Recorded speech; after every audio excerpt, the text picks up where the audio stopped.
ಚಿನ್ನದಲ್ಲಿ ಮೋಸ ಮಾಡಿದ ಆರೋಪ. ಎಸ್ಡಿಜೆ ಗೋಲ್ಡ್ ಕಂಪನಿ ವಿರುದ್ಧ ಆಕ್ರೋಶ ವ್ಯಕ್ತ ಆಗಿದೆ.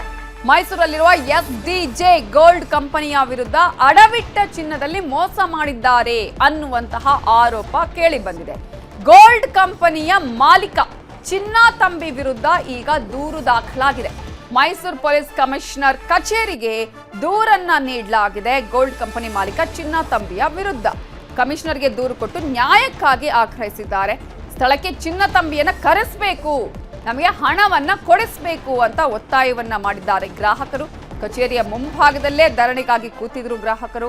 10 ವರ್ಷಗಳಿಂದ ಸಮಸ್ಯೆ ಬಗೆಹರಿದಿಲ್ಲ ಅಂತ ಹೇಳಿ ಅಳಲನ್ನ ಕೂಡ ತೋಡ್ಕೊಂಡಿದ್ದಾರೆ. ಪೊಲೀಸ್ ಕಮಿಷನರ್ ಕಚೇರಿಗೆ ಬಂದಿದ್ದಾರೆ. ಅಲ್ಲಿ ಗ್ರಾಹಕರು ಕಚೇರಿಯ ಮುಂಭಾಗವೇ ಧರಣಿ ಕೂತಿದ್ದಾರೆ. ಚಿನ್ನತಂಬಿ ಅವರನ್ನೇ ಕರೆಸಬೇಕು ಅಂತ ಹೇಳಿ ಆಗ್ರಹವನ್ನ ಮಾಡ್ತಿದ್ದಾರೆ. ಒಂದಲ್ಲ ಎರಡಲ್ಲ, ಬರೋಬ್ಬರಿ 10 ವರ್ಷಗಳಿಂದ ಸಮಸ್ಯೆ ಇದೆ. ಆ ಒಂದು ಸಮಸ್ಯೆಗೆ ಇನ್ನೂ ಕೂಡ ಪರಿಹಾರ ಸಿಕ್ಕಿಲ್ಲ.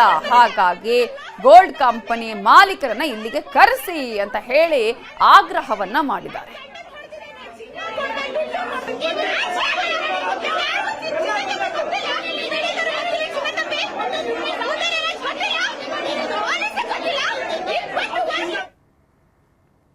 ಇಡೀ ಸರ್ಕಾರ ಇನ್ವಾಲ್ವ್. ಸಿಎಂ ಸಿದ್ದರಾಮಯ್ಯನವರಿಗೆ ಪೆಟಿಷನ್ ಹೋಗಿದೆ. ನಾಗಲಕ್ಷ್ಮಿ ಚೌಧರಿ ಕರ್ನಾಟಕದ ರಾಜ್ಯ ಮುಖ್ಯಮಂತ್ರಿಗಳಿಗೆ ಪೆಟಿಷನ್ ಹೋಗಿದೆ. ಕರ್ನಾಟಕ ಮಹಿಳಾ ಆಯೋಗ ಚೇರ್ಪರ್ಸನ್ ನಾಗಲಕ್ಷ್ಮಿ ಚೌಧರಿ ಮೇಡಮ್ಗೆ ಪೆಟಿಷನ್ ಹೋಗಿದೆ. ಮಂಡ್ಯ ಎಸ್ಪಿ ಶೋಭಾರಾಣಿಗೆ ಪೆಟಿಷನ್ ಹೋಗಿದೆ. ಇನ್ನೆಷ್ಟು ಪೆಟಿಷನ್ ಕೊಡ್ಬೇಕು? ಮೋದಿ ಕೊಡ್ಬೇಕಾ?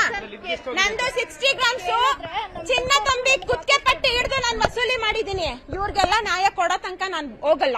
ಪೊಲೀಸ್ ಆಯುಕ್ತರಿಗೆ 10 ವರ್ಷದಿಂದ ಇಲ್ಲಿ ನಡೀತಿದ್ಯಲ್ಲ ಮೈಸೂರು ಹಗರಣ, ಚಿನ್ನ ತಂಬಿ ಅಲಿಯಾಸ್ ಸೌಂದರ್ಯ ರಾಜ್ ಬಗ್ಗೆ ಗೊತ್ತಿಲ್ವಾ? ಪೊಲೀಸರಿಗೆ ಗೊತ್ತಿಲ್ವಾ? ಸರ್ಕಾರಕ್ಕೆ ಗೊತ್ತಿಲ್ವಾ? ಕಮಿಷನರ್ ಮೇಡಮ್ಗೆ ಗೊತ್ತಿಲ್ವಾ? ಎಸಿಪಿಗೆ ಗೊತ್ತಿಲ್ವಾ? ಡಿಸಿಪಿಗೆ? ನಮ್ಮಿಂದ ಗೊತ್ತಾಗ್ಬೇಕಿತ್ತ? ಅವ್ರಿಗೆ ನಮ್ಮಿಂದ ಗೊತ್ತಾಗ್ಬೇಕಿತ್ತ? ನಾನು ಸೋಷಿಯಲ್ ಮೀಡಿಯಾದಲ್ಲಿ ಹಾಕಿರೋದಕ್ಕೆ ನನಗೆ ಥ್ರೆಟ್ನಿಂಗ್ ಮಾಡಿದ್ದಾನೆ. ನಿನ್ನ ಎತ್ತು ಬಿಡ್ತೀನಿ ಅಂತ. ಎತ್ತ ನೋಡೋಣ, ನೀನು ಮುಟ್ಟ ನೋಡೋಣ ನನ್ನ. ನೀನು ಮಿಷಿನ್ ಒಳಗೆ ಗೋಲ್ಡ್ ಹಾಕಿದಾನ, ಬೇರೆ ಏನ್ ಹಾಕಿದಾನ ಅನ್ನೋದು ಗೊತ್ತಿಲ್ಲ. 1-2 ಸೆಕೆಂಡ್ ಅಲ್ಲೇ ಅಮರ್ಸ್ತಾರೆ ಸರ್ ಅವರು. Full pure 24 carat gold sir ನಮ್ದು. ಅದನ್ನ ತಗೊಂಡು 24 ಪ್ಯೂರ್ ಗೋಲ್ಡ್ ಸರ್ ನಮ್ದು. ಅದನ್ನ ತಗೊಂಡೋಗಿ ಹಾಕಿದ ಅದು ಆಮೇಲೆ ತೆಗೆದು ಕೊಟ್ರೆ ಸರ್ ಬರೀ ತಗಡು ಪೀಸ್ ಇದ್ದಂಗೆ ಇರುತ್ತೆ ಸರ್. ಗೋಲ್ಡ್ ಮೆಲ್ಟ್ ಮಾಡಿದಾಗ ಹೆಂಗಿರುತ್ತೆ ಸರ್? ಕಂಪ್ಲೇಂಟ್ ಮಾಡಿದೀವಿ ಸರ್, ಅವ್ರು ಯಾರು ಕ್ರಮ ಕೈಗೊಂಡಿಲ್ಲ ಸರ್. ನಮ್ಗೆ ಎಲ್ಲರಿಗೂ ನ್ಯಾಯ ಕೊಡಿಸ್ಬೇಕು.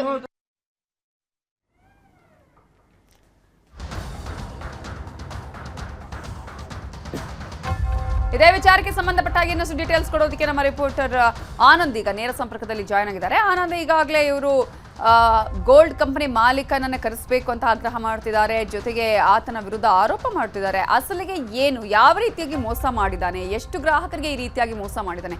10 ವರ್ಷಗಳಿಂದ ಈ ರೀತಿಯಾಗಿ ಸಮಸ್ಯೆ ಇದೆ ಅಂತ ಗ್ರಾಹಕರು ಹೇಳ್ತಾ ಇದ್ದಾರೆ. ಇಷ್ಟೆಲ್ಲ ಆದ್ರೂ ಕೂಡ ಇಷ್ಟು ವರ್ಷಗಳಿಂದ ಯಾಕೆ ಸುಮ್ಮನಿದ್ರು?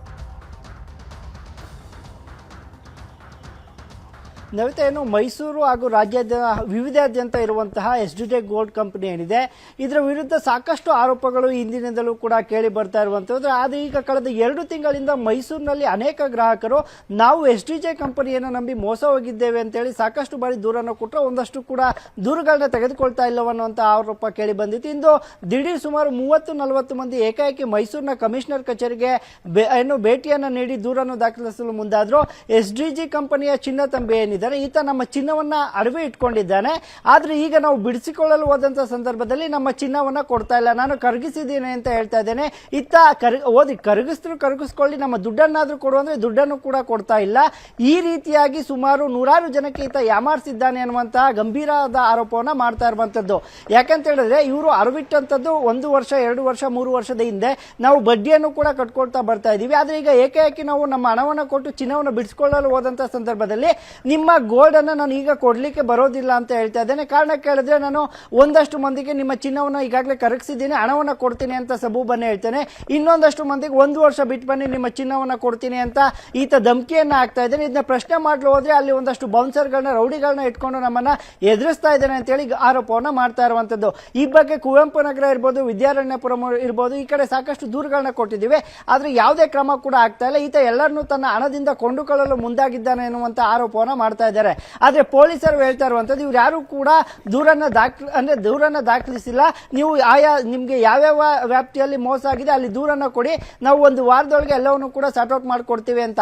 ಆದ್ರೆ ಇವರು ಆರೋಪ ಮಾಡ್ತಾ ಇರುವಂತದ್ದು ನಾವು ದೂರನ್ನ ಕೊಟ್ರೆ ಆತ ಕೋರ್ಟ್ಗೆ ಹೋಗ್ತಾನೆ, ಕೋರ್ಟ್ಗೆ ಹೋದ್ರೆ ನಮ್ಮ ಚಿನ್ನ ನಮ್ಗೆ ಬರೋದಕ್ಕೆ ಎಷ್ಟು ವರ್ಷ ಬೇಕಾಗುತ್ತೆ ಗೊತ್ತಿಲ್ಲ. ಯಾಕಂತ ಹೇಳಿದ್ರೆ ನಮ್ಗೆ ಈಗ ಚಿನ್ನದ ಅವಶ್ಯಕತೆ ಇದೆ, ಮಗಳು ಮದುವೆ ಮಾಡಬೇಕು, ಮಗದೊಂದು ಕಾರ್ಯಕ್ಕಾಗಿ ನಾವು ಚಿನ್ನವನ್ನು ಬಿಡಿಸ್ಕೊಳ್ಬೇಕಾಗಿದೆ.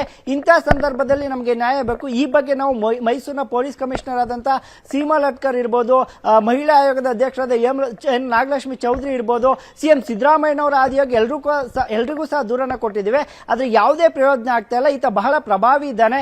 ಈತನ ವಂಚನೆ ಜಾಲಕ್ಕೆ ಸಾಕಷ್ಟು ಮಂದಿಯೂ ಸಹ ಬಿದ್ದಿದ್ದಾರೆ. ಒಂದಷ್ಟು ಮಾಧ್ಯಮದವರು ಸಹ ಇದನ್ನೇ ಹೇಳ್ತಾ ಇರುವಂತದ್ದು, ಯಾರು ಸಹ ಮುಂದೆ ಬರ್ತಾ ಇಲ್ಲ. ನಮಗೆ ನ್ಯಾಯ ಬೇಕು ಅನ್ನುವ ನಿಟ್ಟಿನಲ್ಲಿ ಇಂದು ಪ್ರತಿಭಟನೆಯನ್ನ ಮಾಡಿರುವಂತದ್ದು. ನವಿತಾ, ಇವತ್ತು ಈಗ ಈ ಪ್ರತಿಭಟನೆ ಮಾಡಿದರೆ ಈಗಲೂ ಕೂಡ ಕಂಟಿನ್ಯೂ ಆಗಿದೆಯಾ ಈ ಒಂದು ಪ್ರತಿಭಟನೆ? ಜೊತೆಗೆ ಅಧಿಕಾರಿಗಳು ಏನು ಹೇಳ್ತಿದ್ದಾರೆ, SP ಏನು ಹೇಳ್ತಾರೆ ಈ ವಿಚಾರಕ್ಕೆ ಸಂಬಂಧಪಟ್ಟ ಹಾಗೆ? ನವಿತಾ, ಈಗಾಗಲೇ ಪೊಲೀಸ್ ಕಮಿಷನರ್ ಅವರ ಅಳಲನ್ನ ಅಂದ್ರೆ ಅವರು ಹೇಳಿದಂತಹ ಮಾತುಗಳನ್ನ ಹಾಗೂ ದೂರನ್ನ ಸ್ವೀಕಾರ ಮಾಡಿದ್ದಾರೆ. ನಾನು ಒಂದು 2-3 ದಿನ ಸಮಯಾವಕಾಶವನ್ನು ಕೊಡಿ, ಯಾವ್ಯಾವ ಪೊಲೀಸ್ ಠಾಣೆಯಲ್ಲಿ ಅವನ ವಿರುದ್ಧ ದೂರಿದೆ. ಈಗಾಗಲೇ 2 FIR ಅವನ ವಿರುದ್ಧ ಮಾಡಿದ್ದೇವೆ. ಇದೇ ರೀತಿ ಎಷ್ಟು FIR ಗಳಾಗಿದೆ, ಏನಾಗಿದೆ ಅನ್ನುವಂಥದ್ದನ್ನ ನಾವು ನೋಡ್ತೀವಿ. ಅಲ್ಲದೆ ನೀವು ಗಿರುವಿಟ್ಟಂತಹ ಸಂದರ್ಭದಲ್ಲಿ ಆತ ನಿಮಗೆ ಕೊಟ್ಟಿರುವಂತಹ ರೆಕಾರ್ಡ್ ಏನಿದೆ, ಆ ರೆಕಾರ್ಡ್ಗಳನ್ನು ಕೂಡ ನಮಗೆ ಒಪ್ಪಿಸಿ ನಾವೆಲ್ಲವನ್ನು ಕೂಡ ಪರಿಶೀಲನೆ ಮಾಡಬೇಕು. ಏಕಾಏಕಿ ಅವನ್ನ ಅರೆಸ್ಟ್ ಮಾಡೋದಕ್ಕೆ ಬರೋದಿಲ್ಲ. ಯಾಕೆಂತ ಹೇಳಿದ್ರೆ ನೀವು ಒಂದು ವೇಳೆ ಏನಾದ್ರೂ ಅವನು ಗಿರುವಿಟ್ಟ ಅಂತ ಸಂದರ್ಭದಲ್ಲಿ, ಯಾಕೆಂತ ಹೇಳಿದ್ರೆ ಒಂದಷ್ಟು ಮಂದಿ ಗ್ರಾಹಕರು ಹೇಳ್ತಾ ಇರೋದು, ನಮ್ಮ ಬಳಿ ಗಿರುವಿಡಿಸ್ಕೊಂಡಂತೆ ಪೇಪರ್ಗೆ ಸಹಿ ಮಾಡಿಸ್ಕೊಂಡಿದ್ದಾನೆ, ಆದ್ರೆ ನಮ್ಗೆ ಇಂಗ್ಲಿಷ್ ಬರೋದಿಲ್ಲ, ಆತ ಅಲ್ಲಿ ಚಿನ್ನವನ್ನ ಮಾರಾಟ ಮಾಡಿದ್ದೇವೆ ಅನ್ನುವ ನಿಟ್ಟಿನಲ್ಲೇ ನಮ್ಮ ಚಿನ್ನವನ್ನ ಮೋಸ ಮಾಡಿದ್ದಾನೆ ಅಂತ ಆರೋಪ ಮಾಡ್ತಾ ಇದ್ದಾರೆ. ಆ ಹಿನ್ನೆಲೆಯಲ್ಲಿ ನಿಮ್ಮ ಎಲ್ಲಾ ದಾಖಲೆಗಳನ್ನು ಕೂಡ ಕೊಡಿ, ನಾವು ಒಂದು 3-4 ದಿನದಲ್ಲಿ ಏನಾಗಿದೆ ಎಂಬುದನ್ನ ಪರಿಶೀಲನೆ ನಡೆಸಿ ಆತನ ವಿರುದ್ಧ ಕ್ರಮ ತೆಗೆದುಕೊಳ್ತೇವೆ ಅಂತ ಪೊಲೀಸರು ಈಗ ಅವರಿಗೆ ಅಭಯವನ್ನ ಕೊಟ್ಟಿರುವಂತದ್ದು. ಆದ್ರೆ ಅವ್ರು ಹೇಳ್ತಾ ಇರುವಂತದ್ದು, ಇಲ್ಲ ಈಗಲೇ ಆತನನ್ನ ನೀವು ಇಲ್ಲಿಗೆ ಕರೆಸಬೇಕು, ನಮ್ಮ ಚಿನ್ನವನ್ನ ನಮ್ಗೆ ಕೊಡಿಸಬೇಕು ಅಂತ ಹೇಳಿ ಅವರು ಮನವಿಯನ್ನ ಒತ್ತಾಯವನ್ನ ಮಾಡ್ತಾ ಇರುವಂತದ್ದು. ನವಿತಾ, ಥ್ಯಾಂಕ್ ಯು ಆನಂದ್ ಡೀಟೇಲ್ಸ್ಗೆ. ನಮ್ಮ ಜೊತೆ ಮಾತಾಡೋದಕ್ಕೆ ಇದೀಗ ಈ ರೀತಿಗೆ ಮೋಸ ಹೋದಂತಹ ವೆಂಕಟೇಶ್ ಅವರು ಫೋನ್ ಸಂಪರ್ಕದಲ್ಲಿ ಜಾಯ್ನ್ ಆಗಿದ್ದಾರೆ. ವೆಂಕಟೇಶ್ ಅವರು ನಮಸ್ತೆ. ವೆಂಕಟೇಶ್ ಅವರ ವಾಯ್ಸ್ ಕೇಳಿಸ್ತಾ ಇದೆಯಾ? ಜೋರಾಗಿ ಮಾತಾಡ್ಬೇಕು ಮೇಡಮ್. ವೆಂಕಟೇಶ್ ಅವರು ಏನ್ ಸಮಸ್ಯೆ ಆಗಿದೆ, ಹೇಗ್ ಮೋಸ ಹೋದ್ರಿ, ಆತ ಯಾವ ರೀತಿಯಾಗಿ ಮೋಸ ಮಾಡಿದಾನೆ ನಿಮ್ಗೆ? ಮೇಡಮ್, ಅದೇ ಆ ಟೈಮಲ್ಲಿ ರೇಟ್ ಬಂದು 11,500 ಇತ್ತು 6 ತಿಂಗಳ ಮುಂಚೆ. 14,00,000 ರೂಪಾಯಿ ಕೊಡ್ತೀನಿ ಅಂದ್ಬಿಟ್ಟು ನನ್ನ ಗೋಲ್ಡ್ ಎಲ್ಲ ಮುತ್ತುಟ್ಟಲ್ಲಿ ಇದ್ದು ಬಿಡಿಸ್ಕೊ ಬಂದು ಇಲ್ಲಿ ಮೋಸ ಮಾಡಿದ್ರು ಮೇಡಮ್. ಅಂದ್ರೆ ನೀವು ಯಾವಾಗ ಗೋಲ್ಡ್ ಇಟ್ಟಿದ್ರಿ, ಎಷ್ಟು ಗ್ರಾಮ್ ಗೋಲ್ಡ್ ಇಟ್ಟಿದ್ರಿ ನೀವು? ನಾವು 64 ಮೇಡಮ್. ಓಕೆ, ಅಂದ್ರೆ ಆವಾಗ ಜಾಸ್ತಿ ದುಡ್ಡು ಕೊಡ್ತೀವಿ ಅಂತ ಹೇಳಿ ನಿಮ್ಗೆ ಗೋಲ್ಡ್ ತಗೊಂಡಿದ್ದಾರೆ ಅಂತ ಹೇಳ್ತಿರೋದು ನೀವು? ಹೌದು, ಮುತ್ತುಟ್ಟಲ್ಲಿ ಬಿಡಿಸ್ಕೊ ಬಂದು ಇಲ್ಲಿ 15,000 ಕೊಟ್ಟು ಕಳ್ಸಿದ್ರು ಮೇಡಮ್. ನಮ್ಗೆ 3 ಲಕ್ಷ ಬರ್ಬೇಕಾಗಿರೋ ಟೈಮಲ್ಲಿ ನನಗೆ 15,000 ಕೊಟ್ಟರು ಮೇಡಮ್. ಓಕೆ, 3 ಲಕ್ಷ ಬರ್ಬೇಕಾಗಿತ್ತು, ಬರೀ 15,000 ಕೊಟ್ಟಿದ್ದಾರೆ ಅಂತ? ಹೌದೌದು, ಅಲ್ಲಿ 5 ಲಕ್ಷ ಬಿಡಿಸ್ಕೊ ಬಂದ್ರು. ಇಲ್ಲಿ ಬಂದು 15,000 ಕೊಟ್ಟವ್ರು ಮೇಡಮ್. ವ್ಯಾಲ್ಯೂ ಇಲ್ಲಿ ಗೋಲ್ಡ್ ಕಳ್ಸಿಬಿಟ್ಟು ನಿನ್ನ ಕ್ವಾಲಿಟಿ ಕಮ್ಮಿನೇ ಅಂತ ಸುಳ್ಳೆಲ್ಲ ಅವ್ರು. ನೀವು ಇಮಿಡಿಯೇಟ್ ಆಗಿ ಕೇಳಲಿಲ್ವಾ ಅವಾಗ? ಕೇಳ್ದೆ ಮೇಡಮ್, ಕೇಳಿದ್ರು ಅವ್ರು ಏನು ಇದು ಮಾಡಿಲ್ಲ. ಆಮೇಲೆ 1 ತಿಂಗಳು ಬಿಟ್ಕಬ್ಬ ನಿನ್ ಗೋಲ್ಡ್ ತಗೊಂಡ್ ಹೋಗೋದು ದುಡ್ಡು ಕೊಟ್ಬಿಟ್ಟು ಅಂದ್ರು. ಇವಾಗ ನಾವು 6 ತಿಂಗಳಿಂದ ಓಡಾಡ್ತಾ ಇದ್ರೆ ಅವರು ರೌಡಿಗಳು ಇಟ್ಕೊಂಡು ಹಂಗೆ ಬೆದರ್ಸ್ತಾ ಇದ್ದಾರೆ. ಓಕೆ, ಈಗ ನೀವು ಪೊಲೀಸರಿಗೆ ಕಂಪ್ಲೇಂಟ್ ಮಾಡಿದ್ರೆ ಏನ್ ಹೇಳಿದ್ರು? ಅದಕ್ಕೆ ಕರೆಸಿ ಎಲ್ಲ ಸೆಟಲ್ಮೆಂಟ್ ಮಾಡಿಸ್ತೀರ ಅಂತ. ಓಕೆ, ಥ್ಯಾಂಕ್ ಯು ವೆಂಕಟೇಶ್ ಅವರು ನ್ಯೂಸ್ 18 ಜೊತೆ ಮಾತನಾಡಿದಕ್ಕಾಗಿ.